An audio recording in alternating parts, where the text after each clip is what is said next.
Hello guys. आज सुबह उठते ही मेरे माताश्री ने मुझे कहा कि चलो बेटा आज हम घूम के आते हैं। इसीलिए नाश्ता दे के उसने कहा अगर बाहर का कुछ मांगा तो मिलेंगे डंडे। इसीलिए हमें पता ही नहीं था कि कुछ क्या आगे होने वाला है हमारे साथ। हम ऐसे ही निकल गए मम्मा के साथ और हमें पता ही नहीं था कि मम्मा हमें कहाँ लेके जाने वाली है। सो हम आ गए पंचवटी, और पंचवटी की इन लोगों ने जो हालत कर रखी है ना, just because of Kumbh Mela. तो अब आप समझ गए होंगे कि मैं कौन सी सिटी में रहती हूँ। तो ये नज़ारा देख के बहुत अच्छा भी लग रहा था, पर बाद में हमें पता चला कि मम्मा हमें क्यों लेके आई थी।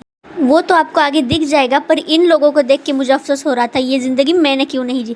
देख लिया, मम्मा हमें इसलिए लेके आई थी उनका सामान संभालने के लिए। तो थोड़े से एस्थेटिक टेक्स लेने के बाद हमें दिखे बुड्ढी के बाल। वो देखने के बाद मम्मा की डांट याद आई कि मिलेंगे डंडे, इसीलिए चुपचाप चले गए। और उसके बाद याद आया जैसे इन लोगों ने अपने पाप धोए, मैंने तो धोए ही नहीं, तो मैंने भी थोड़े से पैर धो के अपने कुछ % पाप कम कर लिए थे। उसके बाद वी वेंट टू कपालेश्वर। वहाँ जाने के बाद थोड़े से सेल्फी वेल्फी लेके हम निकल गए दर्शन करने के लिए। दर्शन होने के बाद प्रसाद लेके लोगों को ताड़ते हुए ठूसने का काम शुरू कर दिया हमने।